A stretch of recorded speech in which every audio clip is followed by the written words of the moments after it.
ማህሌት ዝና አገታት። ሞገስ ጀግናው ቅድስትን አስፈትቷታል። ሉላ እውነታውን አወቀች። ሞገስ ለምን እንዳገታትና ለምንስ እንደዛ እንዳላት እውነታውን ዳጣ ነገረቻት። ብሩኬ ምሳሌን ለማሳከም ዝግጅት ላይ ነው። እሷ በዳይ ሆና እኔ ተበድያለሁ ብላ ከዝና ጋር ተገናኝታ የብሩኬንም ሆነ የሞገስን ሀብትና ንብረት አሳግታ ማህሌት እኔ አሸናፊ ነኝ፣ እጅማ አልሰጥም፣ ልቤን እንዳደሙትን ደሜን እንዳፈሰሱት አሁን ተራው የኔ ነው፣ እበቀላቸዋለሁ ስትል ዝና ጉድ አረጋት። ብሩክ ወዶ አይደለም ነካ የፈታሽ። እኛ ወንዶች ደግሞ ከማንወዳት ሴት ጋራ ለደቂቃ እንኳን መቀመጥ አንፈልግም። አልፈታኝም አለች ማህሌት። ዝና ፈቶሻል። ከቤት ሳትወጪ በፊት ነው ብሩክ የፈታሽ። ከጓደኛው ጋር የማገጥሽ ቀን ብሩክ ፈቶሻል ባክሽን። እውነትም ልክስክስና በጣም መጥፎ ሴት ነሽ ብሎ አንቋሸሻት።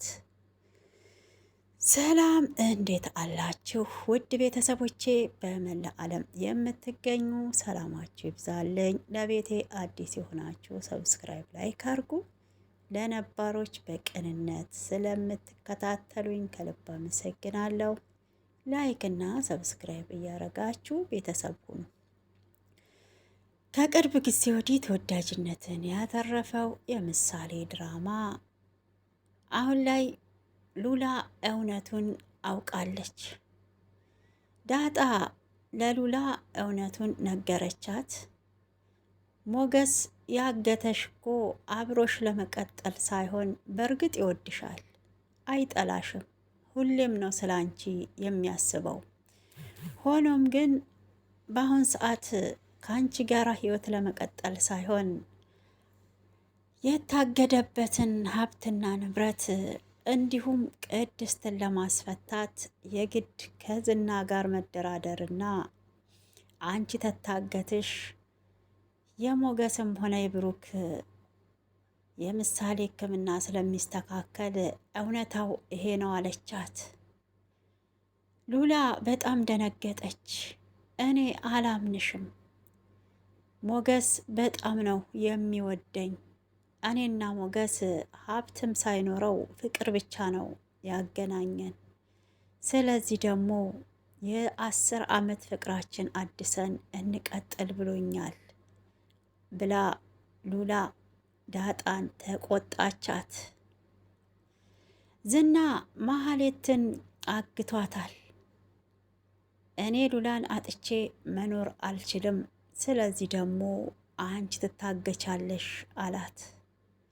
ማህሌት እኔ ምን በወጣኝ ምን አገባኝና እንኳን አግተኸኝ ብሞትላቸው ራሱ ደስታቸውን አይችሉትም። ስለዚህ ደግሞ ምሳሌን የብሩክን ልጅ አግትበት፣ ከዛን ሉላን ይለቁልካል አለች። ዝና እኔ ከብሩክ ልጅ ጋር አይደለም ጉዳይ፣ የእኔ ጠላት ሞገስ ነው።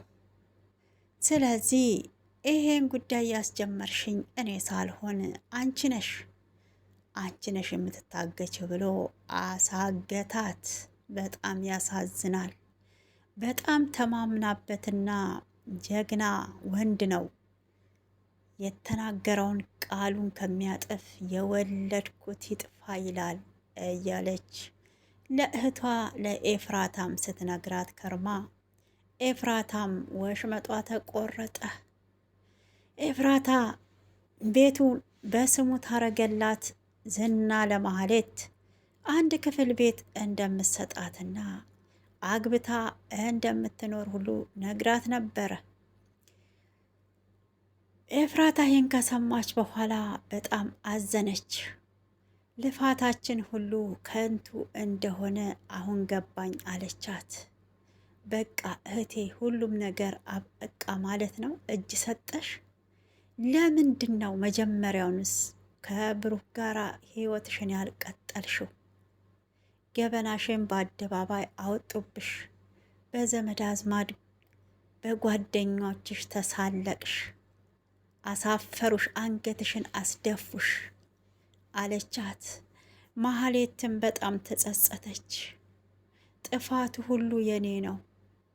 እስካሁን ምሳሌ ታክማ ብትመጣ ኖሮ ብሩክ ቤትና መኪናውንም ይሄን ሰርቶ ቦታው ላይ መልሶልኝ ነበረ እያለች ተጸጸተች፣ አለቀሰች።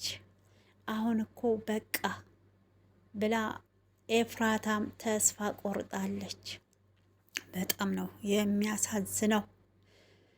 ብሩኬ ምሳሌን ለማሳከም ከዚህ ቀደም ማህሌትን ጉዳዩ ዝና ጋ ሳይደርስ እግሯ ላይ ተንበርክኮ ይቅርታ ቢጠይቃትም እኔማ ወደ ኋላ አልልም፣ ንብረቴን፣ ቤቴን፣ የለፋሁበትን በስሜ እንድታደርግልኝ አለችው። ብሩክ ልጄን ምሳሌንስ ምን ላድርጋት ቢላትም አላውቃትም፣ እናቷ አይደለሽም ስትለኝ አልነበር እንዴ? አሁን ነው እንዴ እናቷ እንደሆነ የተመኘከው? ስለዚህ እኔ ቤቴን ብቻ በስሜ ያርግልኝ ብላ ፈረደች። ምንም ያልመሰላት የምሳሌ ህመም እኔ በድህነት መኖርን አልፈልግም፣ ድሃ ሆኜ እንኳን ካንተ ጋር ብቻዬን ለመኖር እፈራለሁ፣ ድህነትን በጣም ነው የምጸየፈው፣ ከዚህ በፊት መስዋዕትነትን አስከፍሎኛል አለች። ብሩኬ አለቀሰ። ምሳሌ ማጣት የለብኝም፣ የአይኔ ብሌን፣ የሃይማኖት አደራ ነች አለ። ውድ ተመልካቾቼ የምሳሌ ድራማ ላይ እንግዲህ ፍልሚያውን ቀጥለዋል። በፍልሚያው ማን ነው አሸናፊ የሚለውን አብረን እናያለን ማለት ነው። ማህሌት በጣም አብዝተዋለች። ዝና እንኳን እንደዛ ተጨንቆ እያለ ለሀብት ነበረ ስትቆረቆርና በጣም ሲጨንቃት የነበረው። እንግዲህ ወደ ሞገስ ወደ ብሩክ ቤት ይዛው የሄደችውም ወይዘሮ ማህሌት ናት፣ ዝናን ማለት ነው። እሱንም አስገድዷት ነው ዝና ማህሌትን ይዟት የሄደው። ማህሌት በዛ በራቁት ቪዲዮም ጎረቤት ይሳለቅብኛል፣ እኔ ወደዛ መድረስን አልፈልግም ተመልሼ ብትልም ዝና ጉዳዩ የኔ ነው እንጂ ስለ አንቺ አይመለከተኝም ብሎ ራስ ወዳድነቱን ያየነው እዛ ላይ ነው ማለት ነው። እንዴት በአሁን ሰዓት እኔ ጭንቅ ላይ እያለው ስለ ንብረትና ስለ ቤት ስማዞር ትጠይቅኛለሽ? እውነትም ቆሻሻ ሴትና ከጓደኛው ጋር የማገጥሽ ነሽ ብሎ ዝና ማህሌትን አዋርዷታል። በጣም አሸማቋታል። ተዋርዳለች በዝና ማለት ነው። እና ብሩክ ወዶ አይደለም ነካ የፈታሽ፣ መጥፎ ሴት ነሽ አላት።